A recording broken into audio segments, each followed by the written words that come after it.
Thank you, Madam Chair, and thank you, Mr. Cloud. I think it's important for us to recognize that the gentleman from Maryland, the reason why he couldn't really combat my point about the constitutionality of what we're doing, he had no argument. He had to go to Georgia's law, which frankly is not the measure before this committee today. Let's be very clear. The reporting on Georgia's law is factually inaccurate, has been flat out wrong and misleading. And I think if you actually read Georgia's law, you would know that. Specifically to people getting water in line, there is a no solicitation zone in Georgia's law with 150 feet from the polling location.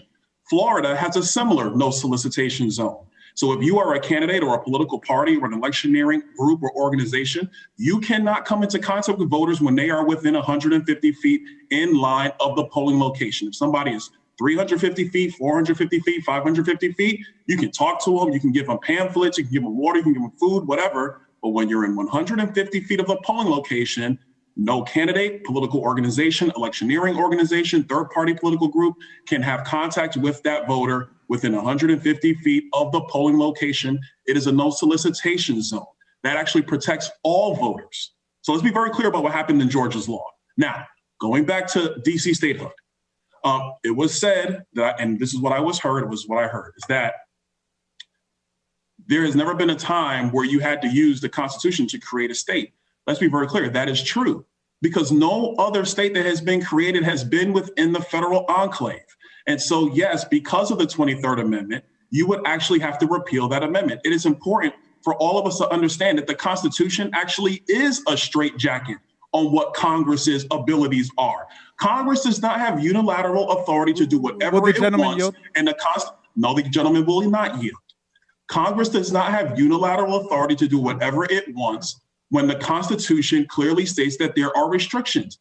Congress has a responsibility to address the Constitution first.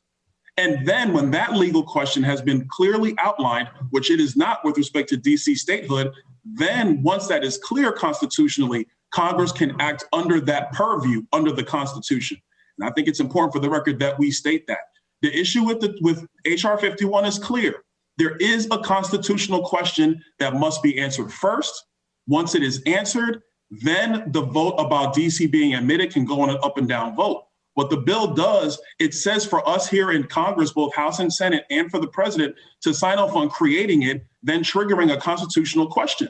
It is not clear, to be frank, that enough states would ratify the repeal of the 23rd Amendment. Nobody knows that. We are assuming that because you have red states and blue states that would not want to give an additional 3 electoral college votes, essentially to whoever is the occupant of the White House. But it is not clear that that would move through very rapidly. We are making a gross political assumption because we don't want to deal with the Constitution first. And that is why it is very clear to me, you got to deal with the constitutional issues with HR 51 before we actually deal with HR 51. Ladies and gentlemen, the Constitution is our construct for how we operate. It is not something we get to pick and choose from whenever we decide how we want to operate or when we don't. I yield back.